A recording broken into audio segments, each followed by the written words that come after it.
지금은 우리 교회가 지난달서부터 8월달까지 로마서 주제를 가지고 계속 저희가 말씀의 은혜를 받습니다. 오늘 말씀의 제목은 구원받은 자의 삶이라 하는 그런 제목을 가지고 제가 말씀을 정리할까 합니다. 로마서의 구조를 간단하게 다시 한번 정리해보면 이 서론이 1장 1절서부터 17절까지 복음에 대한 정의를 내립니다. 그래서 예수님의 관점에 구원의 관점을 다루게 하는데 로마서의 전체 사실 주제는 복음을 한마디로 은혜이다 하는 그런 뜻이죠. 그래서 이 복음은 하나님의 크신 사랑과 또 예수님의 십자가 희생과 성령님의 감화 감동입니다. 이것을 한마디로 성삼위일체 하나님의 은혜라고 합니다. 그러므로 복음은 은혜입니다. 할렐루야, 은혜 받는 귀한 시간이 되시기 바랍니다.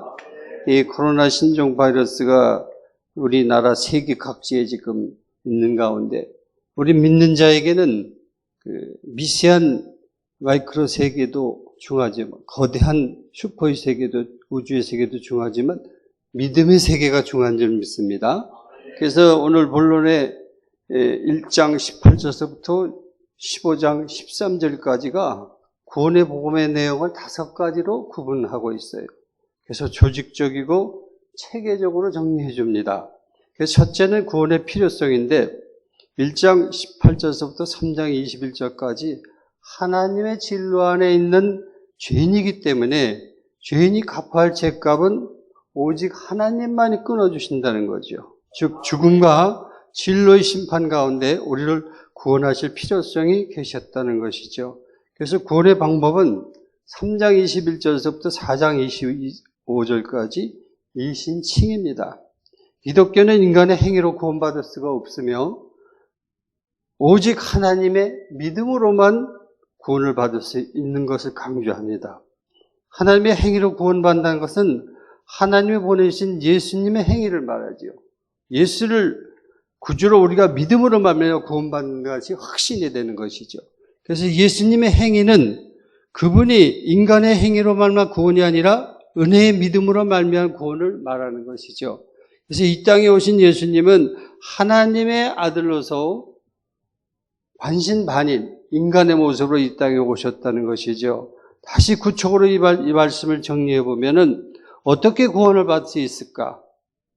오직 하나님이 만드신 구원의 방법은 다른 이로는 구원의 길이 없다고 예수님도 말씀하셨어요. 즉 구원은 우리의 행위로 얻는 것이 아니라 예수님의 구속 행위로 얻는 것이죠. 그분의 믿음 안에서 우리가 있기 때문에 우리가 살아가는 것이지 우리의 믿음으로 살아가는 것이 아니죠. 예수님이 구속이란 예수님이 우리의 구원을 위한 모든 죄값을 지불하고 우리를 죄에서 건져주셨다는 것이죠. 그래서 마태복음 11장 28절의 말씀에 수고하고 무거운 짐진 자들아 내게로 오라. 내가 너희를 쉬게 하리라. 내 짐은 가볍다. 그래서 우리는 전적으로 하나님이 우리에게 주시는 선물이고 은혜인 것을 깨달아야 될 줄 믿습니다. 우리는 하나님이 선물인 은혜를 믿음이라는 손으로 받아 구원을 받는 것이죠. 우리가 접수해야 되죠. 우리가 허락해야 된단 말이에요. 지정의 모습을 가진 인간은 만물 중에 영장이라고 말씀하신 이유가 거기에 있는 것이죠. 이제는 율법에 하나님의 한 의가 나타났으니 율법과 선자들에게 증거를 받는 것이라. 곧 예수 그리스도를 믿음으로 말미암아 모든 믿는 자에게 미친 하나님의 은이 차별이 없느니라. 로마서 3장 21절 22절의 말씀에 우리에게 전하고 있습니다. 우리가 이렇게 말씀을 하다 보면은 사실 찬양의 은혜가 좀 우리가 부족할 때가 있어요. 그래서 우리 찬송가 287장을 한번 우리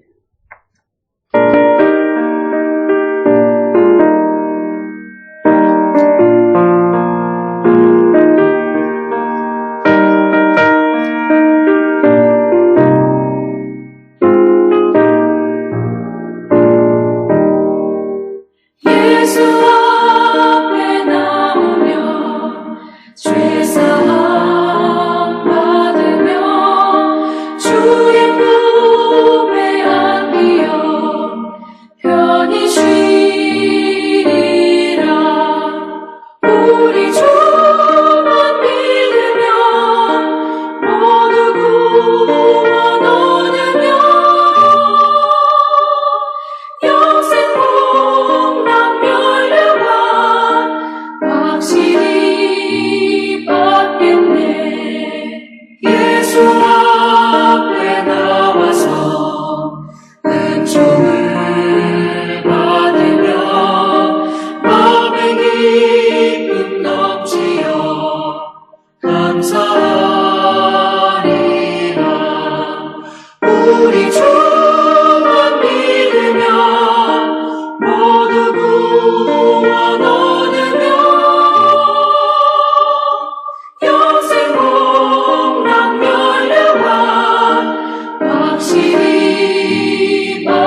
마지막 3절의 말씀에 예수 앞에 설 때 우리가 흰옷을 입는다 그랬어요. 그리고 밝고 빛난 내 집에 우리가 길이 살리라. 그런 축복이 여러분과 저에게 있으시기 바랍니다. 구원의 확신인데 로마서 5장 1절에서부터 8장 39절까지 구원의 확신을 말합니다. 한 번 받은 구원은 영원히 안전한가? 구원파들은 한 번 받으면 그것으로 이미 구원받았기 때문에 어떤 행위를 해도 괜찮다 이렇게 주장하는 이단들이 있죠. 그러나 그렇지 않습니다. 믿음을 잃어버리면 구원을 잃어버릴 수가 있어요. 사도 바울도 믿음으로 의롭다함을 받은 사람이 반드시 영화에 이르는 단계를 거쳐야 된다고 그랬어요. 또 미리 정하신 그들은 또한 부르시고 부르신 그들은 또한 의롭다 하시고 의롭다 하신 그들은 영화롭게 하셨느니라. 로마서 8장 30절이 말씀하고 있어요. 내가 확신하노니 사망이나 생명이나 천사들이나 권세자들이나 현재일이나 장래일이나 능력이나 높음이나 깊음이나 다른 어떤 피조물로서 우리 주 예수 그리스도 안에 있는 하나님의 사랑을 끊을 수 없다고 로마서 8장 38절 39절에 우리에게 말씀하고 계십니다. 이와 같이 구원의 확신을 가질 수 있는 근거는 첫째가 무엇인가? 하나님의 무조건적인 사랑입니다. 하나님의 무조건적 사랑이 없었다면 우리는 죄인으로서 머물 수밖에 없지요. 하나님의 우리를 아무 조건 없이 사랑하여 우리가 죄인이었을 때 구원해 주셨습니다. 우리가 선행을 했기 때문이 아니에요. 행위로 구원에 이를 수는 없는 것이요. 아브라함도 마찬가지죠. 행위로 구원에 이른 것이 아니에요. 믿음으로 하나님을 따라갔기 때문에 구원에 이른 줄 믿습니다. 로마서 5장 8절에도 우리가 아직 죄인 되었을 때 그리스도께서 우리를 위하여 죽으심으로 하나님께서 우리에 대한 자기의 사랑을 확증하셨느라. 확증. 확실히 증명해 주셨죠. 두 번째는 그리스도의 연합 때문입니다. 연합. 우리의 몸이 연합이잖아요. 머리서부터 팔다리가 다 연합되어 있기 때문에 오늘도 여러분들이 귀한 성전에 나오신 줄 믿습니다. 성도가 믿음으로 의롭다함을 받는 순간 성도는 그리스도의 영원히 연합입니다. 그래서 교회는 하나 돼야 됩니다. 둘이 있을 수가 없어요. 두 파가 세워질 수가 없어요. 세상과 같이 여당 야당이 있을 수가 없는 거예요. 오직 예수당 하나인 줄 믿습니다. 한 사람 아담이 순종하지 않음으로 많은 사람이 죄인 된 것 같이 한 사람 예수가 순종함으로 많은 사람이 의인이 되었어요. 그게 로마서 5장 19절에 말씀합니다. 그러므로 예수 그리스도의 순종으로 의인이 되었으므로 우리는 순종하는 자가 되어야 될 줄 믿습니다.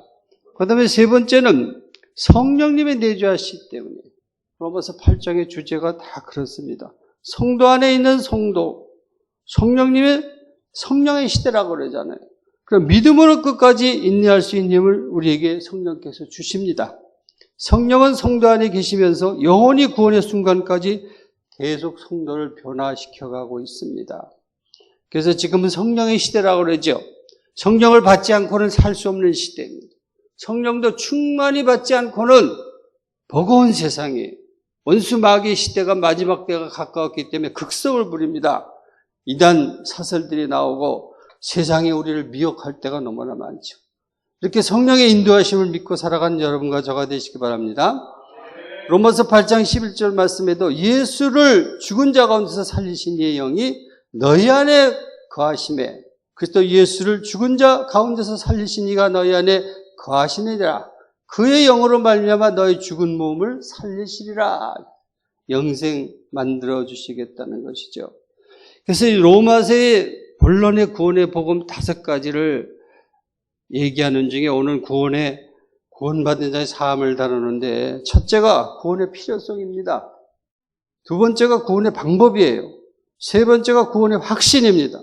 네 번째가 구속의 역사인데 오늘 구원받은 자의 삶에 대해서 구체적으로도 알아보고자 합니다. 9장서부터 11장까지는 구속의 역사입니다. 유대인과 이방인의 구원의 문제인데 여기서 유대인의 구원과 이방인의 구원과의 관계는 어떠한가를 우리가 다뤄보고자 합니다. 역사의 수수께끼가 가까운데 하나는 유대인과 이방인의 관계가 무엇인가? 지금도 우리가 풀어야 될 문제이죠. 하나님의 빛이 2000년경에 아브라함을 불러 유대인의 조상으로 삼으심으로 말미암아 세상은 유대인과 이방인, 즉 비유대인으로 나누어졌죠. 이때부터 예수님이 초림 때까지 구원의 은혜는 주로 유대인에게만 한정되었어요. 그러나 예수님이 오시고 나부터는 이 상황이 역전되기 시작한 것이죠. 우리 민족도 200년 전에 복음을 받아들인 것이죠. 그러면 하나님의 유대인을 버린 것이냐? 그렇지 않습니다. 하나님의 이방인의 수가 충만히 차면 다시 유대인이 예수님을 믿고 구원받도록 계획해 놓으셨다고 그랬어요. 역사 흐름을 봐도 마찬가지예요. 지금 마지막 때 대한민국을 통해서 사실 제가 쓰는 말이 아니지만 신태평양 시대에 대한민국의 헤게모닉을 지닌 영적인 나라입니다. 그래서 북한을 통하여 중국을 거쳐 몽골과 유럽, 아프리카를 거쳐서 유대 예루살렘까지 갈 때가 이제 지구의 종말이 온다고 많은 예언자들, 성경학자들 말하고 있습니다. 즉 하나님 이방인의 수가 완전히 차면 그때 주님이 오시겠다. 11장 25절 26절에도 형제들아 너희가 스스로 지혜했다면서 이 신비를 너희가 모르기를 내가 원하지 아니하노니 이 신비는 이방인의 충만한 수가 들어오기까지 이스라엘의 덜어는 우둔하게 된 것이니라. 그리하여 온 이스라엘이 구원을 받으리라 말씀하고 있습니다. 그러면 유대인과 이방인과 다시 유대인으로 가는 것이죠. 참 이스라엘을 상징하는 참감람나무에서 처음에는 유대인의 가지가 붙어 있었고 잠시 유대인이 그 가지치기를 당해서 이방인이 접사된다. 참감람나무에 돌감람나무가 접쳐서 이루어진 것이죠. 그래서 우리 식물을 보면 감나무도 마찬가지예요. 감나무가 적습니다. 먹기가 좀 작아요. 근데 거기에 접을 붙여서 하면 감나무에 큰 것이 열려지더라고요. 이와 같이 식물의 원리와도 마찬가지예요. 인간의 영의 세계도 마찬가지예요. 우리는 참감람나무가 아니죠. 전통 유대인이 아닙니다. 그러나 우리가 돌감람나무라도 예수에 접붙여서 가지에 열매를 맺어질 때는 우리가 풍성한 열매를 맺는 복된 자가 되는 줄 믿습니다. 이것을 하나님의 구속사라고 합니다. 하나님의 주권과 섭리에 대한 오직 이렇게 우리가 고백할 뿐이에요. 그래서 11장 33절에도 깊도다. 하나님의 지혜와 지식이 풍성함이며 그의 판단을 헤아지 못할 것이며 그의 길은 찾지 못할 것이로다 고백합니다. 이제 말씀의 결론에 들어가고자 합니다. 그럼 구원받은 자의 삶은 무엇이냐? 12장 1절서부터 15장 13절까지입니다. 여기에는 구원받은 사람은 이 세상에서 어떤 삶을 살아야 하는가를 다루게 되어 있습니다. 즉 성도가 예수 믿는 순간부터 죽는 순간까지 이 세상에서 어떤 삶을 살아야 하는 것인가? 이것은 우리 그리스도인의 윤리라고 부릅니다. 그래서 믿는 순간 우리는 구원을 받았습니다. 그러나 성화의 과정의 단계가 있어요. 그래서 죽는 순간 우리가 영화가 되는 것이죠. 육신의 몸을 버리고 영의 영체로 하늘나라에 오르게 되는 것이죠. 그래서 구원의 원리를 주장하는 2분법도 얘기하고 3분법도 얘기할 때가 있어요. 그러나 우리가 여기에 분명히 알아야 할 것은 기독교의 윤리는 기독교의 교리에서부터 이루어진 것이에요. 기독교의 핵심은 하나님이 우리를 위하여 하신 행동, 십자가의 돌아가심으로 인해서 구원에 이른 그 핵심이 되는 것입니다. 그래서 우리가 하나님과 다른 이웃을 활동해야 될 일이 있죠. 그래서 십자가의 표현을 보면 하나님과 인간의 관계, 인간과 인간의 관계, 이것이 이루어지죠. 한문으로 말하면 경천애인이에요. 우리가 하나님을 사랑하고 또 사랑하기 때문에 인간도 서로 사랑해야 돼요. 이 사랑이 깨지게 되면은 기독교의 윤리도 깨지고 기독교의 모든 것이 깨져버립니다. 그래서 기독교의 교리는 직설적으로 말합니다. 기독교의 윤리는 명령어로 말합니다. 그래서 그 명령어는 사도 바울이 오늘 12장 1절에서 2절의 말씀에 명령어로 시작합니다. 새 번역서를 제가 보니까 이렇게 나와 있어요. 형제 자매 여러분, 그러므로 나는 하나님이 자비하심을 힘입어 여러분에게 권합니다. 여러분의 몸을 하나님께서 기뻐하실 거룩한 산 제물로 드리십시오. 이것이 여러분이 드릴 합당한 예배입니다. 그 다음에 2절의 말씀은 여러분이 이 시대의 풍조를 본받지 말고 마음을 새롭게 함으로 변화를 받아서 하나님이 선하고 기뻐하시고 온전하신 뜻이 무엇인지를 분별하러 하십시오. 이게 본문의 내용의 제목입니다. 오늘 이 말씀을 우리가 받을 때 과연 성도가 우리의 삶의 현장 속에서 이렇게 적용하고 살 것인가? 오늘 여러분의 몸이 여기 왔을 때 마음도 함께 온 줄 믿습니다.